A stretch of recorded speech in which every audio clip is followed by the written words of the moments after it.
दोस्तों नमस्कार। ये है मार्गदर्शन फॉर सिविल सर्विसेज। मैं अनुराग चौधरी। दोस्तों आज की वीडियो में हम सॉल्व करेंगे TGT PGT LT grade, government inter college प्रवक्ता, गवर्नमेंट डिग्री कॉलेज, उच्चतर शिक्षा असिस्टेंट प्रोफेसर, केंद्रीय विद्यालय संगठन और नेट जेआरएफ के लिए हिंदी के अध्यायवार प्रश्नों का भाग 17।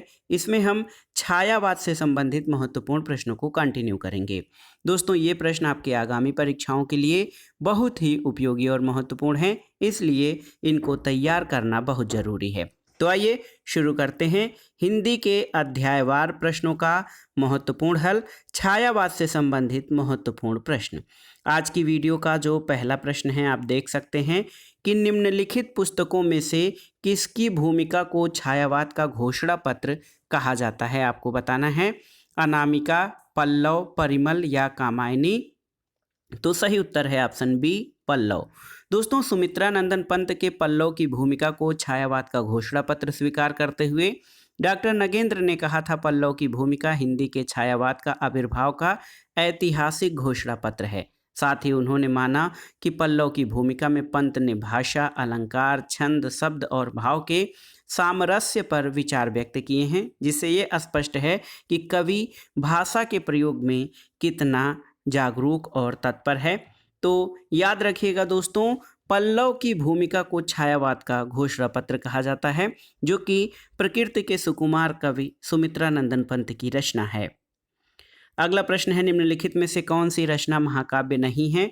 ऑप्शन है कामायनी, प्रियप्रवास, साकेत या पल्लव। तो सही उत्तर है पल्लव। आप देख सकते हैं दोस्तों, पल्लव जो है वो महाकाव्य नहीं है, जबकि कामायनी, प्रियप्रवास और साकेत महाकाव्य हैं। पल्लव 1926 में प्रकाशित सुमित्रा नंदन पंत का आरंभिक काव्य ग्रंथ है। कामायनी जयशंकर प्रसाद द्वारा लिखा गया महाकाव्य है। प्रिय प्रवास अयोध्या सिंह उपाध्याय हरिऔध द्वारा लिखा गया महाकाव्य और साकेत मैथिली शरण गुप्त का महाकाव्य है। दोस्तों डॉक्टर नगेंद्र ने अपने संपादित ग्रंथ हिंदी साहित्य के इतिहास में पल्लव को 1926 नहीं बल्कि 1928 की कृति माना है, लेकिन कहीं कहीं ये अन्य जगहों पर पल्लव 1926 की प्रकाशित कृति मानी जाती है। अगला प्रश्न है, बुरांश कविता के रचयिता कौन हैं? ऑप्शन है श्यामाचरण पंत, सुमित्रा नंदन पंत, डॉक्टर लीलामणि उप्रेती या शिरोमणि पाठक। तो सही उत्तर क्या हो जाएगा दोस्तों? सही उत्तर है सुमित्रा नंदन पंत। ऑप्शन बी आपका सही उत्तर है। सुमित्रा नंदन पंत ने कुमायूनी में केवल एक कविता लिखी है और वह कविता है बुरांश पर। कुमायूनी के प्रसिद्ध कवि हीरा सिंह राणा ने अपनी पुस्तक बुरांश में कविता देते हुए वहाँ के जेवरों का वर्णन किया है।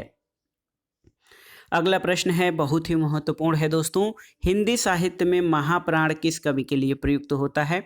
तो बताने की आवश्यकता नहीं, आप जानते हैं कि सूर्यकांत त्रिपाठी निराला के लिए हिंदी साहित्य में महाप्राण जो है प्रयोग किया जाता है। महाप्राण सूर्यकांत त्रिपाठी निराला को कहा जाता है। निराला ने अपने काव्य में महाप्राण वर्णों का भरपूर प्रयोग किया है और निराला जी ने स्वच्छंदतावादी विचारधारा के साथ बड़ी प्रसिद्ध गद्य रचनाएं चतुरी चमार, बिल्लेसुर बकरिया आदि प्रस्तुत की हैं।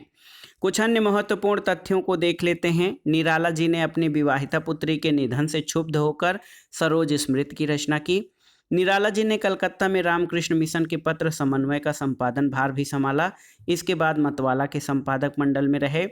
लखनऊ में गंगा पुस्तक माला का संपादन करने के साथ सुधा के संपादकीय लिखने लगे और निराला जी की प्रमुख काव्य रचनाओं में अनामिका 1923, परिमल 1930, गीतिका 1936, तुलसीदास 1938, कुकुरमुत्ता, अड़िमा, नए पत्ते, बेला, अर्चना और आराधना है। गीत गुंज इनका एक प्रमुख काव्य संकलन है।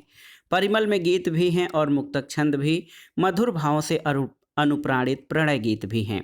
गीतिका मुख्यतः श्रृंगारिक रचना है और इनकी अत्यधिक समर्थ काव्य रचना राम की शक्ति पूजा और शोक गीत सरोज स्मृति है। पंचवटी प्रसंग काव्य की रचना सूर्यकांत त्रिपाठी निराला ने की है, जबकि पंचवटी नाम की एक रचना मैथिली शरण गुप्त की है। अगले प्रश्न पर आते हैं दोस्तों, गीता गुंज नामक काव्य संकलन किस कवि की रचना है, आपको बताना है। ऑप्शन है निराला, पंत, महादेवी या प्रसाद। तो सही उत्तर है गीता गुंज निराला की रचना है और ये थोड़ा सा रेयर है, इसलिए आप इसको याद रखिएगा कि गीता गुंज सूर्यकांत त्रिपाठी निराला की काव्य रचना है। अगला प्रश्न है कुकुरमुत्ता, नए पत्ते और तुलसीदास किनकी कृतियां हैं? तो बताने की आवश्यकता नहीं है, आप जानते हैं कि कुकुरमुत्ता, नए पत्ते और तुलसीदास सूर्यकांत त्रिपाठी निराला की महत्वपूर्ण काव्य कृतियां हैं।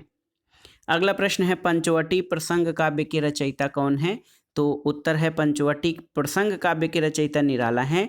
लेकिन अगर जो पंचवटी नाम की रचना आती है तो वो मैथिली शरण गुप्त की है। पंचवटी प्रसंग निराला की रचना है। अगला प्रश्न है दोस्तों, अनामिका काव्य किसके द्वारा रचित है? आपको बताना है। तो सही उत्तर है अनामिका काव्य। ये देखिए दोस्तों, निराला द्वारा रचित है। आप जानते हैं अनामिका की रचना निराला ने की है और ये महत्वपूर्ण काव्य ग्रंथ है। अगला प्रश्न है परिमल किस कवि की रचना है? आपको बताना है। ऑप्शन है मैथिली शरण गुप्त, जयशंकर प्रसाद, रामधारी सिंह दिनकर या सूर्यकांत त्रिपाठी निराला। तो सही उत्तर है सूर्यकांत त्रिपाठी निराला की रचना है परिमल। अगले प्रश्न पर आते हैं दोस्तों, गीतिका के रचनाकार कौन हैं? आपको बताना है। ऑप्शन है प्रसाद पंत निराला या फिर मुकुटधर पांडे। तो गीतिका के रचनाकार सूर्यकांत त्रिपाठी निराला हैं। अगला प्रश्न है निम्नलिखित में से कौन सी रचना निराला की नहीं है? आपको बताना है। झरना, परिमल, गीतिका और अनामिका। तो सही उत्तर है झरना। झरना निराला की रचना नहीं है बल्कि ये जयशंकर प्रसाद की काव्य रचना है। शेष रचनाएं निराला की हैं। अगले प्रश्न पर आते हैं दोस्तों, बहुत ही महत्वपूर्ण प्रश्न है कि पेट पीठ दोनों मिलकर हैं एक, चल रहा लकुटिया टेक, इन पंक्तियों में व्यक्त की गई हैं क्या? देखिए, अंधरूढ़ की प्रतिक्रिया, पूंजीपतियों के प्रति घृणा, भिक्षुक वर्ग की दयनीय स्थिति या शोषक वर्ग की मनोवृत्ति। तो दोस्तों, पेट पीठ दोनों मिलकर हैं एक, चल रहा लकुटिया टेक, इन पंक्तियों में भिक्षुक वर्ग की दयनीय स्थिति का वर्णन किया गया है। दोस्तों, ये काव्य पंक्तियां छायावादी कवि सूर्यकांत निराला द्वारा रचित भिक्षुक कविता से ली गई हैं, जिसमें भिक्षुक वर्ग की दयनीय स्थिति का वर्णन है।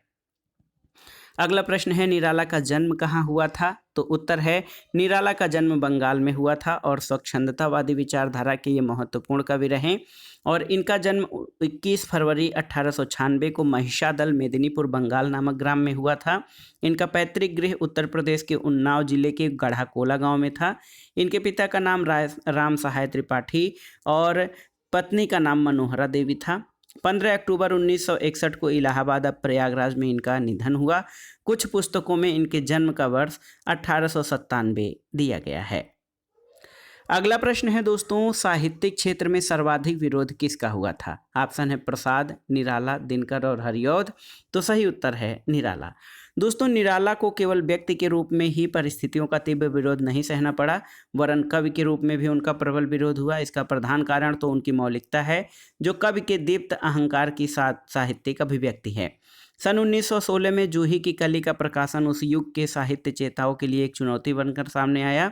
इसमें व्यक्त, प्रणय, केल के चित्र और मुक्त छंद का शक्तिशाली शिल्प दोनों ही तत्कालीन मान्यताओं से मेल नहीं खाते थे। लेकिन निराला अपनी धुन के पक्के और फक्कड़ स्वभाव के व्यक्ति थे, इसलिए उन्होंने सबकी उपेक्षा की। उनके काव्य में आरंभ से ही विविधता के दर्शन होते हैं।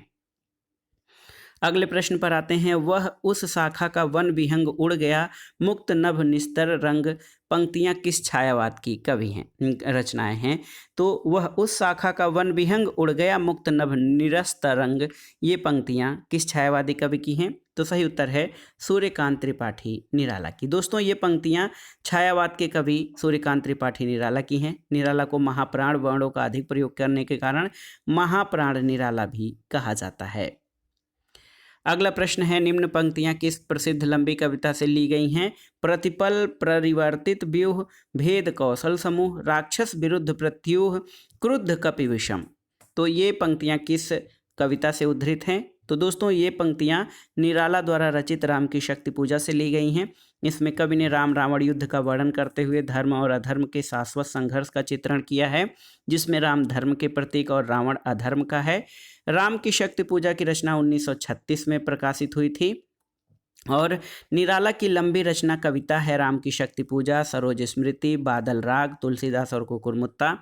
निराला के उपन्यासों में अप्सरा, अलका, प्रभावती, निरुपमा, उच्छृंखलता और काले कारनामे। निराला के निबंध संग्रह में प्रबंध परिचय, प्रबंध प्रतिभा, बंग भाषा का उच्चारण, प्रबंध पद्य, प्रबंध प्रतिमा, चाबुक, चयन और संघर्ष आदि हैं। और निराला द्वारा किए गए अनुवाद आनंद मठ, विश्व विकर्ष, कृष्णकांत का बिल, कपाल कुंडला, दुर्गेश नंदिनी, राजरानी, देवी चौधरानी, चंद्रशेखर रजनी, रामकृष्ण वचनामृत और भारत में विवेकानंद तथा राजयोग, ये सभी निराला के द्वारा किए गए अनुवाद हैं। अगला प्रश्न बहुत ही महत्वपूर्ण है दोस्तों। आपसे पूछा गया है कि राम की शक्ति पूजा का प्रकाशन वर्ष क्या है, तो आप बता सकते हैं 1936 राम की शक्ति पूजा का प्रकाशन वर्ष है। अगला प्रश्न है निराला की निम्नलिखित कविताओं में से कौन सी लंबी कविता नहीं है, आपको बताना है। ऑप्शन है भिक्षुक, कुकुरमुत्ता, सरोज स्मृति या राम की शक्ति पूजा। तो आप देखिए भिक्षुक कविता जो है ये छोटी कविता है, जबकि कुकुरमुत्ता, सरोज स्मृति और राम की शक्ति पूजा ये सभी लंबी कविताओं के उदाहरण हैं। अगला प्रश्न है निराला की बादल राग कविता का संबंध किससे है, तो सही उत्तर है प्रकृति के सौंदर्य से। दोस्तों निराला की बादल राग कविता परिमल काव्य संग्रह से अवतरित है और ये वातावरण प्रधान रचना है। कवि ने इस कविता के माध्यम से प्रकृति के कठोर रूप का चित्रण किया है। इसमें मुख्यतः ध्वनि, नाद और रूपक के माध्यम से युद्ध और विप्लव का रचनात्मक वातावरण तैयार किया गया है। रचनात्मकता ही उसकी अंतर्दृष्टि है। विधवा दीन भिक्षुक में सहने के माध्यम से जिस करुणा का सृजन किया गया है वह बादल राग में गर्जन, तर्जन, विप्लव और प्रहार में बदल गई है। इसी आधार पर निराला की बादल राग कविता का संबंध प्रकृति के सौंदर्य से भी है। अगले प्रश्न पर आते हैं दोस्तों, बादल राग के रचयिता कौन हैं, तो आप जानते हैं निराला बादल राग कविता के रचयिता हैं। अगला है कि निराला की निम्नलिखित पंक्तियां उनकी किस कविता से ली गई हैं। यह है उपाय कह उठे राम ज्यों मंद्रित घन, कहती थी मादा मुझको सदा राजीव नयन। तो ये दोस्तों निराला की राम की शक्ति पूजा से ली गई हैं। और आप जान लीजिए कि ये राम की शक्ति पूजा प्रबंधात्मक शैली में रचित लंबी कविता है और इस कृति पर या राम की शक्ति पूजा पर बंगला कवि कृतवास रामायण का प्रभाव है। अगले प्रश्न पर आते हैं दोस्तों, धिक जीवन जो पाता ही आया विरोध, ये पंक्तियां किसके जीवन सत्य की अभिव्यक्ति मिलती हैं। ऑप्शन है सूर्यकांत त्रिपाठी निराला, हनुमान, लक्ष्मण या विभीषण। तो धिक जीवन जो पाता ही आया है विरोध, धिक साधन जिसके लिए सदा ही किया शोध, ये पंक्तियां सूर्यकांत त्रिपाठी निराला की कृति राम की शक्ति पूजा से ली गई हैं और इसमें मौजूद हताशा, पराजय, अकेले रह जाने की पीड़ा और निराशा का गहरा बोध है। यहाँ निराला ने राम के ही नहीं बल्कि अपने अभावग्रस्त जीवन की भी गहरी अनुगूंज को प्रदर्शित किया है। अगला प्रश्न है मुक्त छंद के प्रणेता कौन है, तो सही उत्तर है दोस्तों मुक्त छंद के प्रणेता सूर्यकांत त्रिपाठी निराला हैं। देखिए सूर्यकांत त्रिपाठी निराला की जो कविता है इसका समारंभ मुक्त वृत्त से होता है। जूही की कली निराला के मतानुसार 1916 उनकी पहली रचना है और ये मुक्त वृत्त में है। मुक्त वृत्त में छंदोबद्ध रचना के तुक, मात्रा आदि के अवरोधक तत्व निःशेष हो जाते हैं। अगले प्रश्न पर आते हैं दोस्तों। अगला प्रश्न इंपॉर्टेंट है कि हिंदी में मुक्त छंद के प्रवर्तक कवि कौन हैं, आपको बताना है। तो सही उत्तर है निराला हिंदी में मुक्त छंद के प्रवर्तक कवि हैं। अगला प्रश्न है निराला की जूही की कली किसका उदाहरण है, तो ये मुक्त छंद का उदाहरण है निराला की जूही की कली। अगला प्रश्न है दोस्तों महत्वपूर्ण है कि रबर छंद या केचुआ छंद किस कवि की कविताओं को लक्ष्य करके कहा गया है। रबर छंद या केचुआ छंद किस कवि की रचनाओं को लक्ष्य करके कहा गया है, तो ये है निराला की रचनाएं। दोस्तों सूर्यकांत त्रिपाठी निराला की कविताओं को लक्ष्य करके रबर छंद या केचुआ छंद कहा गया है और मुक्त छंद की स्वच्छंद प्रवृत्ति का परिहास करते हुए इसे रबर छंद, केचुआ छंद, कंगारू छंद आदि नाम दिए गए हैं। अन्य महत्वपूर्ण तथ्यों में आप देख सकते हैं कि सूर्यकांत त्रिपाठी निराला और सुमित्रा नंदन पंत को मुक्त छंद को हिंदी काव्य में स्थापित करने का श्रेय है। इसके अलावा जयशंकर प्रसाद ने कुछ कविताएं मुक्त छंद में रची हैं जैसे पेशोला की प्रतिध्वनि, परंतु व्यापक रूप से वे मुक्त छंद को स्वीकार न कर सके। अगला प्रश्न है केचुआ छंद का प्रयोग किस कवि ने अपनी रचनाओं में किया है, तो सही उत्तर है निराला ने। सूर्यकांत त्रिपाठी ने केचुआ छंद का प्रयोग अपनी रचनाओं में किया है। अगला प्रश्न है निराला जी का प्रथम काव्य संग्रह कौन सा है? तो उत्तर है दोस्तों, याद रखिएगा, अनामिका। तो छायावादी कवि सूर्यकांत त्रिपाठी निराला का प्रथम काव्य संग्रह ग्रंथ अनामिका शीर्षक से 1923 में प्रकाशित हुआ था और द्वितीय अनामिका 1938 में प्रकाशित हुआ था। इनकी प्रमुख रचना जो परिमल है, ये देखिए, अनामिका सबसे पहले, फिर परिमल, गीतिका, तुलसीदास, कुकुरमुत्ता, बेला, नए पत्ते, अर्चना, आराधना, गीत गुंज, सांध्य गीत, राम की शक्ति पूजा और सरोज स्मृति हैं। अब आइए, सरोज स्मृति में सरोज कौन है आपको बताना है।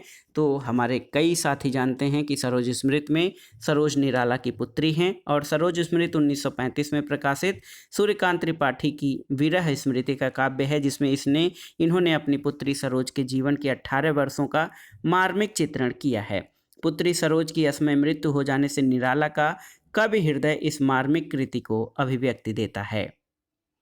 अगला प्रश्न है निराला की अंतिम कविता कौन सी है? तो महत्वपूर्ण है, निराला की अंतिम कविता जो है दोस्तों, पत्रोत्कंठित जीवन का विष बुझा हुआ है, ये है।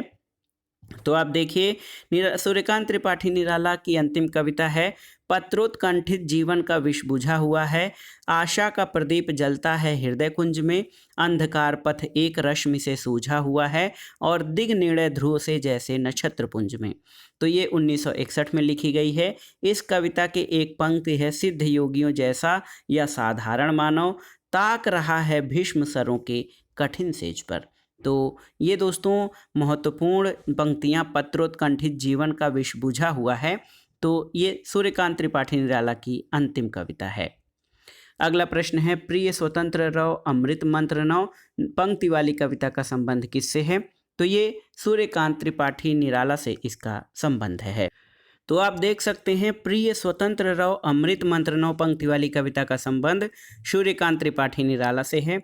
उनकी यह कविता मुक्त छंद के अंतर्गत वर्दे वीणा वादनी शीर्षक के अंतर्गत प्रकाशित है और निराला जी ने काव्य, उपन्यास, कहानी, समालोचना, निबंध आदि लिखे हैं। अगला प्रश्न है, निम्नलिखित में निराला की व्यंग परक कविता कौन सी है आपको बताना है। ऑप्शन है तुलसीदास, कुकुरमुत्ता, सरोज स्मृति या तोड़ती पत्थर। तो सही उत्तर है कुकुरमुत्ता। दोस्तों कुकुरमुत्ता काव्य में इन्होंने एक तरह से देखा जाए तो व्यंगात्मक रचना किया है, जिसका मूल स्वर प्रगतिवादी है। ये कविता 1942 में प्रकाशित हुई थी और निराला के काव्य संकलन नए पत्ते में संकलित है। अगला प्रश्न यही फिर से पूछा गया है, बार बार ये प्रश्न पूछा गया है कि कौन सी निराला जी की रचना व्यंग परक रचना है। तो सही उत्तर है कुकुरमुत्ता। अगला प्रश्न है, कुकुरमुत्ता किस कवि की रचना है? तो आप जानते हैं सूर्यकांत त्रिपाठी निराला की रचना है कुकुरमुत्ता। अगला प्रश्न है, छायावाद को स्थूल के प्रति सूक्ष्म का विद्रोह किसने कहा है आपको बताना है। ऑप्शंस हैं जयशंकर प्रसाद, महादेवी वर्मा, नंदुलारे वाजपेयी या डॉक्टर नागेंद्र। तो दोस्तों हिंदी के प्रसिद्ध आलोचक, संपादक और लेखक डॉक्टर नागेंद्र ने छायावाद को स्थूल के प्रति सूक्ष्म का विद्रोह कहा है। डॉक्टर नागेंद्र की प्रमुख कृतियों में रीतिकाल की भूमिका, भारतीय काव्य शास्त्र की भूमिका, रस सिद्धांत, अरस्तु का काव्य शास्त्र, काव्य में उदात्त तत्व, काव्य बिंब और नई समीक्षा हैं। इसके अलावा महादेवी वर्मा के अनुसार छायावाद प्रकृति के बीच जीवन का उद्गीत है। डॉक्टर राम कुमार वर्मा के अनुसार आत्मा और परमात्मा का गुप्त वाग विलास रहस्यवाद है और वही छायावाद है। और शांतिप्रिय द्विवेदी के अनुसार जिस प्रकार मैटर ऑफ द फैक्ट के आगे की चीज़ छायावाद है, उसी प्रकार छायावाद के आगे की चीज़ रहस्यवाद है। अगला प्रश्न है, छायावाद को स्थूल के प्रति सूक्ष्म का विद्रोह है, ये कथन किसका है? तो आप जानते हैं कि ये कथन डॉक्टर नागेंद्र का है। अगले प्रश्न पर आते हैं, छायावाद को स्थूल के प्रति सूक्ष्म का विद्रोह, तो ये डॉक्टर नागेंद्र ने कहा है। और ये प्रश्न बार बार आता है कि छायावाद को स्थूल के प्रति सूक्ष्मवाद का विद्रोह किसने कहा है? तो डॉक्टर नागेंद्र ने। अगला प्रश्न है, छायावाद विलायती अभिव्यंजनावाद का विलायती संस्करण है, ये किसका कथन है? तो उत्तर है दोस्तों रामचंद्र शुक्ल। आचार्य रामचंद्र शुक्ल का कथन है कि छायावाद विलायती अभिव्यंजनावाद का विलायती संस्करण है। अगले प्रश्न पर आते हैं, इनमें से कौन उत्तर छायावादी कवि नहीं है? नरेंद्र शर्मा, राम कुमार वर्मा, बच्चन और अंचल तो सही उत्तर है राम कुमार वर्मा। दोस्तों राम कुमार वर्मा उत्तर छायावादी कवि नहीं है। डॉक्टर राम कुमार वर्मा का नाम छायावाद के द्वितीय वर्ग के कवियों में सर्वाधिक उल्लेखनीय है। उनके रूपराश, निशीथ, चित्ररेखा, आकाशगंगा आदि काव्य संग्रहों में छायावादी पद्धति की रचनाएं संग्रहित हैं। छायावाद के द्वितीय वर्ग के कवियों में डॉक्टर राम कुमार वर्मा, उदय शंकर भट्ट, मोहनलाल महतो वियोगी, लक्ष्मी नारायण मिश्र, जनार्दन प्रसाद झा द्विज, गोपाल सिंह नेपाली, केदारनाथ मिश्र, प्रभात आरसी प्रसाद सिंह हैं। अगला प्रश्न है दोस्तों, फैंटस माटा का संबंध हिंदी के किस काव्य आंदोलन से जोड़ा गया है? तो उत्तर है छायावाद। दोस्तों फैंटस माटा का संबंध हिंदी के छायावाद काव्य आंदोलन से जोड़ा गया है, याद रखिएगा। रहस्यवाद का अंतर्भूत रचनाएं पहुंचे हुए पुराने संतों या साधकों की उस वाणी के अनुकरण पर होती हैं जो तुरीय अवस्था या समाधि अवस्था में नाना रूपकों के रूप में उपलब्ध आध्यात्मिक ज्ञान का आभास देती हुई मानी जाती थी, और इस रूपात्मक आभास को यूरोप में छाया या फैंटस माटा कहते हैं। और इन प्रवृत्तियों का अनुकरण करने के कारण छायावाद का संबंध फैंटस माटा से जोड़ा गया है। अगले प्रश्न पर आते हैं दोस्तों, ये इस वीडियो का यानी छायावाद से संबंधित महत्वपूर्ण प्रश्नों का आखिरी वीडियो है। निम्नलिखित में एक रचना राष्ट्रीय सांस्कृतिक धारा की नहीं है। हम विश्व पाई जन्म के, सूत की माला, प्रभात फेरी या विसर्जन? तो सही उत्तर है प्रभात फेरी। दोस्तों प्रभात फेरी प्रगतिवादी कवि नरेंद्र शर्मा की काव्य रचना है, जबकि शेष रचनाएं राष्ट्रीय सांस्कृतिक काव्य धारा की हैं। हम विश्व पाई जन्म के बालकृष्ण शर्मा नवीन की, सूत की माला हरिवंश राय बच्चन की और विसर्जन उदय शंकर भट्ट की काव्य रचना है। इसके अलावा अगर जो हम कवियों की बात करें राष्ट्रीय सांस्कृतिक धारा के महत्वपूर्ण कवियों की, तो इनमें माखन लाल चतुर्वेदी एक भारतीय आत्मा, सियाराम शरण गुप्त, बालकृष्ण शर्मा नवीन, सोहनलाल द्विवेदी, सुभद्रा कुमारी चौहान, केदारनाथ मिश्र प्रभात, उदय शंकर भट्ट, हरिवंश राय बच्चन और श्याम नारायण पांडे के नाम उल्लेखनीय हैं।